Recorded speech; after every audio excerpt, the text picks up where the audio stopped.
Class 5 আশা করি তোমরা সবাই ভালো আছো।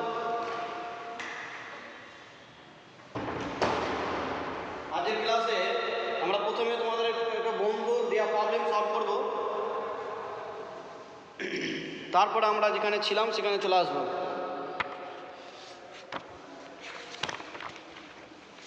যে ক্লাসগুলো করানো হচ্ছে সেগুলো বারবার বলছি তোমরা ভালো করে দেখবে, যদি না দেখো তোমাদের পরবর্তীকালে প্রবলেম হবে।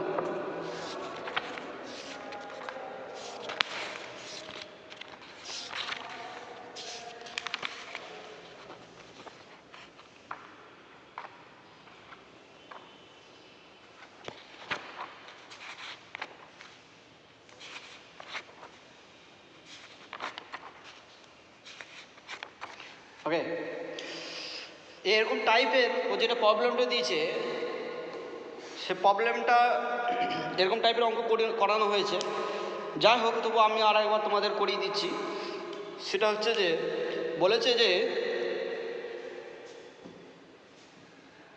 4×0 এই নাম্বারের সঙ্গে এই নাম্বারটার সঙ্গে কোন ক্ষুদ্রতম সংখ্যা বা কমপক্ষে কোন সংখ্যা যোগ করলে যোগফল পূর্ণবর্গ হবে। অর্থাৎ এর সঙ্গে সবচেয়ে ছোট কোন সংখ্যাটা যোগ করলে এটা পূর্ণবর্গ সংখ্যা হবে। ওকে, অর্থাৎ একে যদি বর্গমূল নির্ণয় করি, বর্গমূল যেটা আসবে সেটা পূর্ণ সংখ্যা হবে। ওকে, তাহলে কীভাবে করবে, এরকম টাইপের একটা করেছিলাম, দেখবে প্রভাবে অঙ্কটা উদাহরণ ছিল, দেখবে 194 এরকম দিয়েছিলাম। বর্গমূল চ্যাপ্টারের অঙ্ক যখন করেছি দেখবে করেছি। ওকে, থ্যাংক ইউ। যাই হোক, যারা দেখেছে সেটাও আমি আবার পড়িয়ে দিচ্ছি কীভাবে করবে। এরকম টাইপের যদি থাকে, শুধু এখানে এরকম টাইপের যত অঙ্ক আসবে, বুঝে গেছি, কমপক্ষে ক্ষুদ্রতম প্রশ্নটা এরকম হতে পারে, এই সংখ্যাটির সঙ্গে কোন ক্ষুদ্রতম পূর্ণ সংখ্যা যোগ করলে একটি পূর্ণবর্গ সংখ্যা হবে। এমন হতে পারে, বুঝে গেছে, যে এর সঙ্গে কোন ক্ষুদ্রতম সংখ্যা যোগ করলে একটি পূর্ণবর্গ সংখ্যা হবে। ওকে, আবার কনভার্স মানে উল্টোটা থাকে, যেমন পরবর্তীকালে অঙ্ক রয়েছে 5-এরটা বিয়োগ করতে হবে কত বলেছে, আমি সেটাও বলবো, প্লাস এটাও করবো। ওকে, কী করবো, এক ক্লাস আমরা দেখবো যে আমরা যে ভাগ পদ্ধতিতে আমরা বর্গমূল শিখেছি সেই প্রক্রিয়াতে বর্গমূল করা যায় কি। দেখো, যদি গুণ বলতো, যদি বলতো যে এর সঙ্গে কোন ক্ষুদ্রতম পূর্ণ সংখ্যা গুণ করলে গুণফল একটি পূর্ণবর্গ সংখ্যা হবে, সেক্ষেত্রে আমরা একে ফ্যাক্টরাইজ করে করতাম, মানে উৎপাদকে ভেঙে দেখতাম যে কাঁধে মাথায় বর্গ আছে এরকম ভেঙে দেখতাম।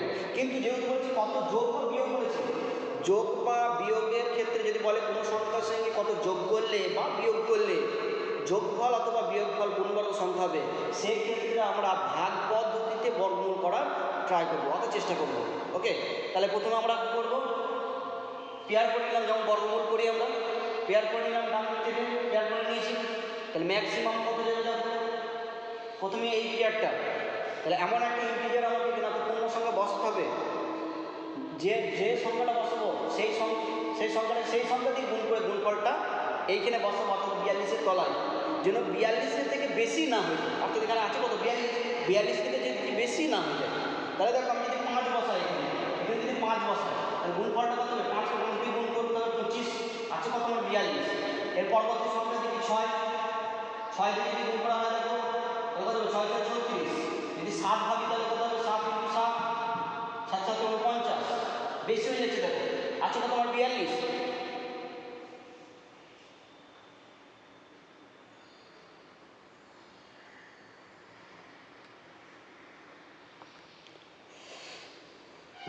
তাহলে আমার 7টা হলো না, 5টা হলো না, তাহলে কত হবে, 6টা যাবে। তাহলে এইখানে বসাবো কত, 6 বসিয়ে দিলাম। তাহলে 6কে 6 দিয়ে গুণ করলে কত হচ্ছে, গুণফলটা এখানে বসাবো 36। এবার যেমন আমরা বিয়োগ করবো, যে বিয়োগ করলে কত হবে, 6। তারপর কি বলেছিলাম, এইখানে কোন নাম্বারটা নামবে, এইখানে যা আছে তাকে দ্বিগুণ করে, এখানে 6 আছে তাহলে 12, যদি 3 থাকতো তাহলে 6, যদি 7 থাকতো 7 × 14, আছে কত আমার, এইখানে কত আছে বসেছি 6, 6-এর দ্বিগুণ এইখানে বসাবো, 6 × 12 বসিয়ে দিলাম। বোঝা গেছে, বসানো হয়ে গেল পাশে, 6 × 12 বসানো হলো।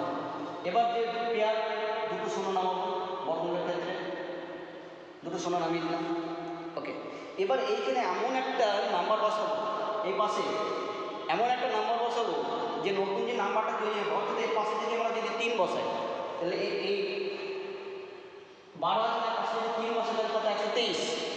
যে নাম্বারটা বসিয়েছি দেখো, যে নাম্বারটা বসিয়েছি তাকে এই লাস্টের নাম্বারটা দিয়ে গুণ করবো, এটা বসিয়েছি 3 3 9, 3 2 6, 3 1 3 আছে কত? আমার 600। আরও বেশি যাবে যদি 4 বসাই, যদি 4 বসাই, 4 বসালে কত আসবে? যদি 4 বসাই তাহলে কত হবে? তাহলে 1 2 4, 4 দিয়ে মাল্টিপ্লাই করো, 4 4 16, 4 2 8, আর 9, 4 1 4 আছে কত? 600। এখন বেশি যেতে পারে। যদি 5 বসাই, এখানে 5 বেশি দিচ্ছি, 12 বসা কত বসাবো? 5, 5 দিয়ে গুণ করবো, 5 5 25 5, 5 গুণ 5 গুণ 10 হবে, 12 গুণ 5 1 5 6 হয়ে যাচ্ছে কত আমার? 625 আছে কত? 600। তাহলে 5ও যাবে না, তাহলে কত যাবে? 4। তাহলে আগেরটা যাবে, আগেরটা কত ছিল? 1 2 4, এই 4 দিয়ে মাল্টিপ্লাই, অর্থাৎ এখানে কত বসবে? 4। এখানেও তাহলে 4 বসিয়ে দাও, 4 দিয়ে মাল্টিপ্লাই করলে কত হবে? 4 দিয়ে মাল্টিপ্লাই করলে পড়ে দেবো এটা, 4 দিয়ে মাল্টিপ্লাই করলে কত হবে? 4 4 16, ওকে, 4 4 16, 4 2 8 আর 9, আর 4 1 4 বসিয়ে দিলাম, বিয়োগ করো, তাহলে বিয়োগ করে কত হবে? 4 0 1, ওকে, কত হলো? 108। দেখো এই 108 দেখো রিমাইন্ডার থেকে গেছে, অর্থাৎ বর্গমূল, এদের আমরা বর্গমূল পর থেকে দেখলাম যে এটা রিমাইন্ডার, অর্থাৎ অতিরিক্ত থেকে গেছে ভাগশেষের মতো, বুঝে গেছে। কিন্তু যদি বেশি কিছু থাকতো, অর্থাৎ এই সংখ্যাটা আরেকটু যদি বেশি থাকতো, তাহলে কি হতো? তাহলে দেখো এখানে 4 না দিয়ে 5 দিয়ে মিলে যেত। কিছু কম আছে বলে দেখো 4 দিয়ে যে 4 দিয়ে পাঠাচ্ছি দিয়ে ভাগশেষ করে থেকে যাচ্ছে। যদি এই সংখ্যাটা আরো একটু বেশি হতো, অর্থাৎ তাহলে এখানে বেশি নামতো, তখন আমরা 4 এখানে লাস্টে যেটা 4 দিয়ে পাঠিয়েছি, 4 দিয়ে না গিয়ে 5 দিয়ে গিয়ে মিলে যেত, অর্থাৎ এই ভাগশেষ তখন আসতো না। কথাটা বলছো আগে, আবার বলছি দেখো, যে লাস্টে আমরা কত বসাচ্ছি, যে 4 দিয়ে বসাচ্ছি তখন ভাগশেষ চলে আসছে, 5 দিয়েও যাচ্ছে না, 5 দিয়ে যাচ্ছে না, 5 দিয়েও যাচ্ছে না, তাহলে 5 দিয়ে লিখে হতো একটু বাড়তো। পাঠিয়েছি আমরা 4 দিয়ে পাঠানোর জন্য এটা ভাগশেষ চলে আসছে, অর্থাৎ কিছু রিমাইন্ডার থেকে যাচ্ছে। কিন্তু যদি 5 দিয়ে যেত তা আবার বেড়ে যেত, অর্থাৎ শর্টেজ পড়ে যেত। যে শর্টেজটা অর্থাৎ যেটা কম পড়ছে সেটার সঙ্গে যোগ করে দিলে সেটা পূর্ণ বড় সংখ্যা হয়ে যাবে, তাহলে তখন বর্গমূল হয়ে যাবে কত? 64 এখন আসছে। সেক্ষেত্রে বড় সংখ্যাটা অর্থাৎ যদি বেশি থাকতো, অর্থাৎ যোগ করে যে সংখ্যাটা পেতাম তার বর্গমূল হতো কত? নিশ্চয়ই এই 64 এর ঠিক পরের সংখ্যাটা আসতো, পরে পূর্ণ সংখ্যাটি হতো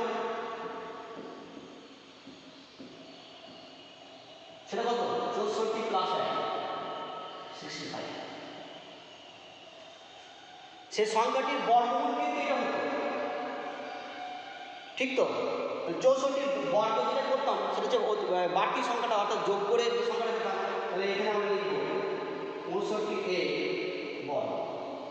65 বর্গ মানে কত হবে? 65 ইন্টু 65, 65 ইন্টু 65, 65 ইন্টু 65।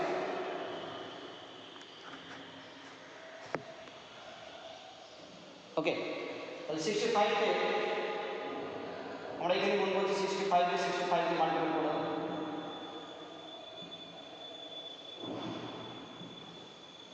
5 5 25, 5 6 30, আর 2 32, 5 6 30, 6 6 36, আর 2 37, 36 আর 2 38।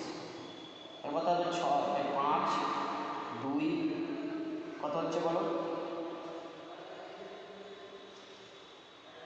8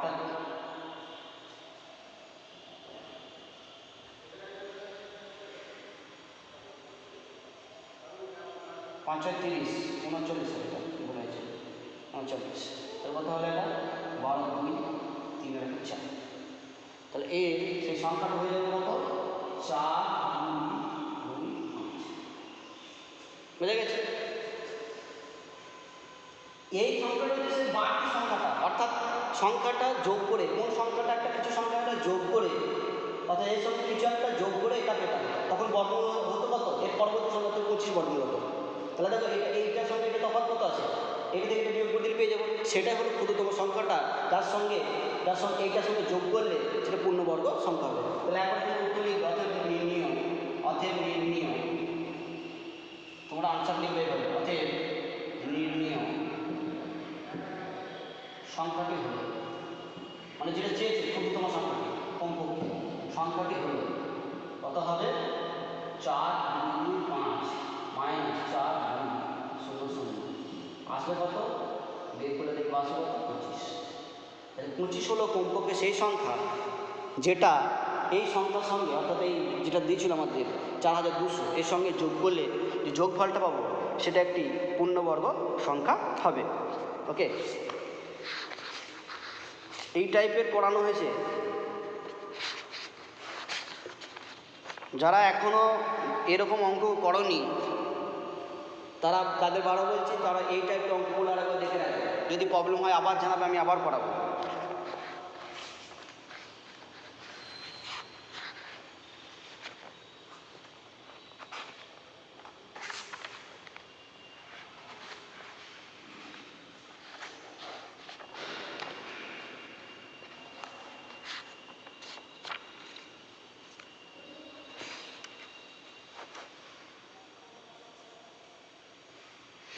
চলো ঠিক সেম টাইপের আর একটা অঙ্ক করাই, তাহলে তোমাদের আরও কনসেপ্টে ক্লিয়ার হবে।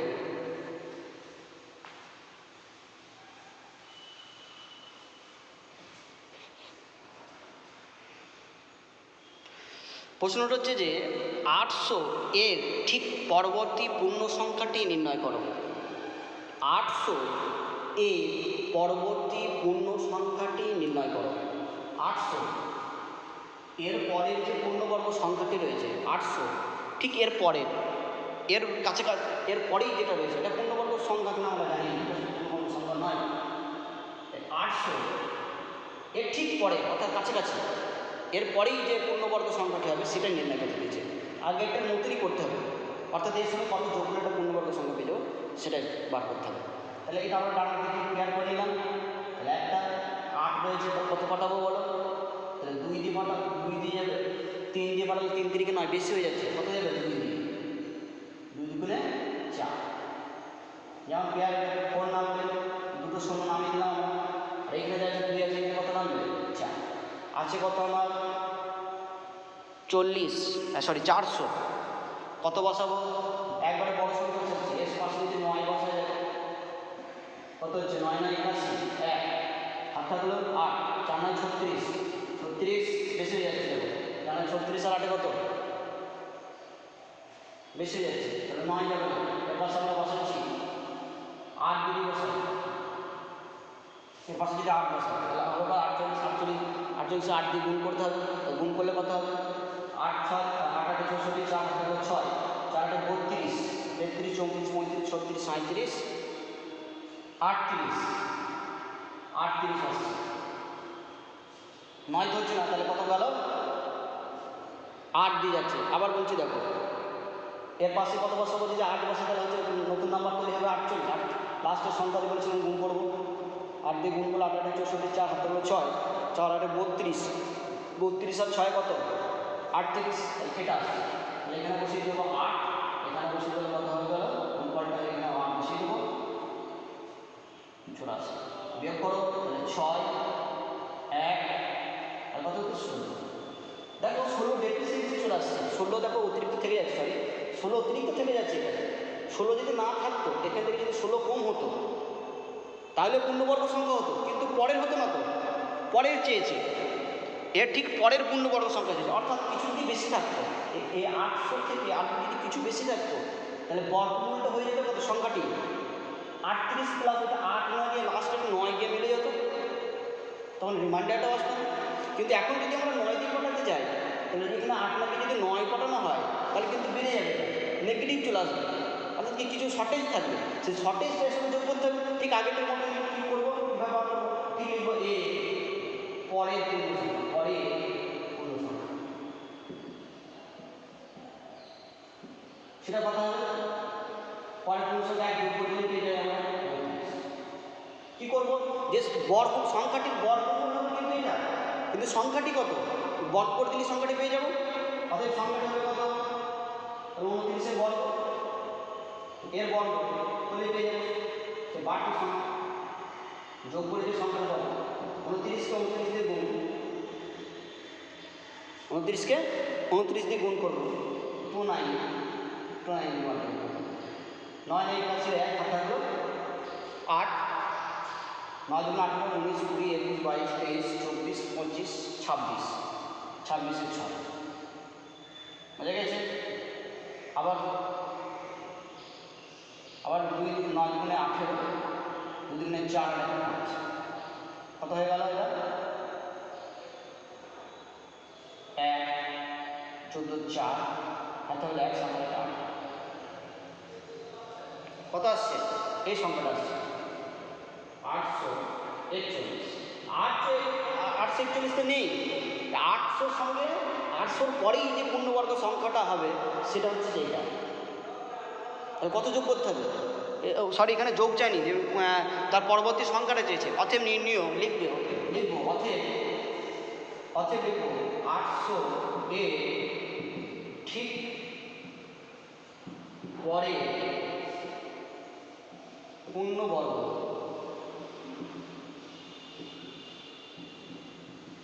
সংখ্যাটি হবে কত হবে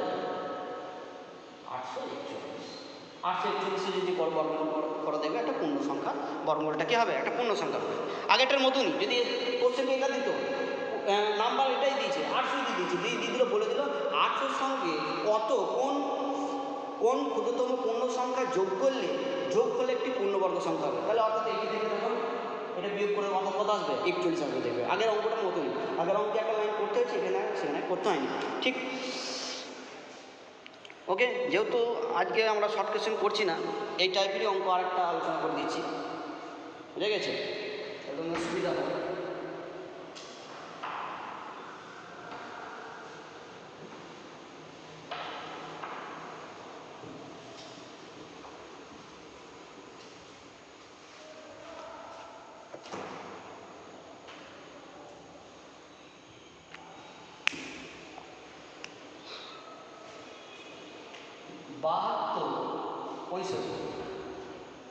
বাহাত্তর পঁয়ষট্টি এটা একটা নাম্বার যে কোশ্চেনটা বলেছে এর ঠিক পূর্ববর্তী পূর্ণবর্গ সংখ্যাটি নির্ণয় করো কোশ্চেনটা হচ্ছে যে এই সংখ্যাটি দিয়েছে 7265 এর পূর্ববর্তী মানে হচ্ছে আগে পূর্ববর্তী মানে পূর্বে যেটা মানে ঘটে সেটা হচ্ছে পূর্ববর্তী মানে ঠিক আগে এর আগের পূর্ণবর্গ সংখ্যাটি নির্ণয় করব প্রসিডিওর একই আবার বলছি দেখো কোনো সংখ্যার সেটা পূর্ণবর্গ যদি বলে দেয় কত যোগ করলে বা বিয়োগ করলে যোগফল বা বিয়োগফল পূর্ণবর্গ সংখ্যা হবে সেই ক্ষেত্রে তোমরা কীভাবে করবে যেভাবে দেখাচ্ছি ভাগফলের সাহায্যে করতে হবে যদি বলে দেয় কোনো একটা সংখ্যা দিয়ে দিল বলে দিল এর সঙ্গে কত গুণ বা ভাগ করলে গুণফল অথবা ভাগফল পূর্ণবর্গ সংখ্যা হবে সেক্ষেত্রে আমরা কী শিখেছিলাম যে আমরা উৎপাদক বিশ্লেষণ করেছিলাম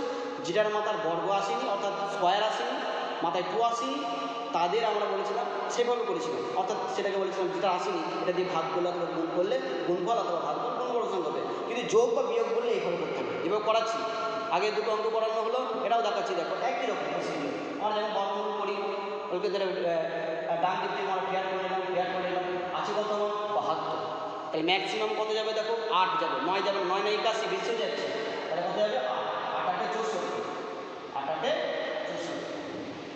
64 বসিয়ে দিলাম 8 বসিয়েছি 8 দিয়ে গুণ করে গুণফল কেটে দিয়েছি ওকে এটা দাগ দিলাম 8 এর দ্বিগুণ কত করলে হবে তো 8 এর দ্বিগুণ করলে 8 গুণে 16 বসিয়ে দিলাম বিয়োগটা করো কত হবে এটা 8 8 এ বড় এবার পেয়ার নামবে 6 পেয়ার ওই জোড়া নামবে 65 নেমে গেল ওকে এবার এই 16-র পাশে এমন একটা সংখ্যা বসাবো যে নতুন যে সংখ্যাটা গঠিত হবে পুরো সংখ্যাটাকে গুণ করে এখানে বসাতে দেবো যেহেতু যেন বেশি না হয়ে ম্যাক্সিমাম ইন্টিজারটাকে বসাতে হবে তাহলে আমরা 16 আছে, 16 পাশে আমরা যদি বসে 4, যদি 4 বসে, সাপোজ যদি 4 বসে, 4 দিয়ে গুণ করতে হবে, 4 বসে এর পাশে 4 বসে কত হবে 164, তাহলে 4 দিয়ে গুণ করুন, 4 দিয়ে গুণ করলে কত হবে 4 4 16 6, 4 6 24, 25 বসে গেল 25, 4 4 1 4 আর 2 কত 656 আছে কত আমার 800। পরবর্তী সংখ্যাটা দেখি এর পাশে আমরা 5 বসাই, এর পাশে যদি 5 বসাই হয়ে যাবে 165, 5 দিয়ে গুণ করে দাও, 5 দিয়ে গুণ করে দাও, 4 5 25, 5 6 30, 31 32, 32 এর 2, 5 আর 2 7, এটা আসছে 725 আছে কত আমার 865। পরবর্তী সংখ্যাটা দেখি 6 বসাচ্ছে এর পাশে 6 6, এর পাশে 6 বসালাম, তাহলে এই সংখ্যাটা গঠিত হলো, লাস্ট সংখ্যা দেওয়া হচ্ছে 6 দিয়ে গুণ করে দিলাম, 6 দিয়ে গুণ করলে 6 6 36 এর 6 হাত থাকলো 3, 6 4 36 আর 3 39, 6 1 6, 6 4 কত 6 1 2 996 আছে কত 800 বেশি যাচ্ছে, তাহলে এটা আমরা দিতে পারবো না, তাহলে আমার হবে কত 5, তাহলে এখানে 5 বসিয়ে দেবো 5, এখানে তাহলে 5 বসিয়ে দাও, এই 5 দিয়ে গুণ করলে কত হবে 5 5 25, 5 6 30, 2 32, 5 5 আর 2 7, বিয়োগ করে এবার 0 4 হ্যাঁ 140 অতিরিক্ত থেকে যাচ্ছে, অর্থাৎ সংখ্যাটি এই সংখ্যা যেটা আছে এর থেকে যদি 140 কম থাকতো তাহলে দেখো এই রিমাইন্ডারটা আসতো না, এই সংখ্যা থেকে যদি 40 কমিয়ে দেওয়া হয় তাহলে কিন্তু এই ভাগশেষটা আসবে না, তখন এটা বর্গমূল হয়ে মিলে যেত, ঠিক তো? তাহলে আমাদের বাড়তি সংখ্যা কত 140, তাহলে 140 যদি ওই সংখ্যা থেকে বিয়োগ করে দিই তাহলে ঠিক আগের পেয়ে যাব, আগের যে পূর্ণবর্গ সংখ্যাটি পেয়ে যাবো। অতএব লিখে দেবো অতএব নির্ণীয় পূর্ণবর্গ সংখ্যাটি হলো যা এর থেকে এর পূর্ববর্তী অর্থাৎ আগে সংখ্যাটি হলো, কী করবো এর রিমাইন্ডারটা বাদ দিয়ে দেবো, 7265 থেকে কত বাদ দিয়ে দেবো 140 বিয়োগ করে দেবো, যেটা আসবে সেটা হবে দেখো এর থেকে কম অর্থাৎ আগের পূর্ণবর্গ সংখ্যা, 5 বিয়োগ করে কত হবে 5 2 1 7, 7125, এই 7125টা হলো 7265 ঠিক পূর্ববর্তী সংখ্যা যা পূর্ণবর্গ সংখ্যা। ওকে, এরকম টাইপের দেখবে আরও অঙ্ক আছে এক্সারসাইজের, আগেও করিয়েছি, তোমরা আবারও করবে, যদি প্রবলেম হয় আমাকে জানাবে, নেক্সট ক্লাস আমি সেগুলো আবার করিয়ে দেবো। আর তোমাদের 12টা থেকে এই ক্লাসের লিঙ্ক আজকে পাবে না তোমরা, আর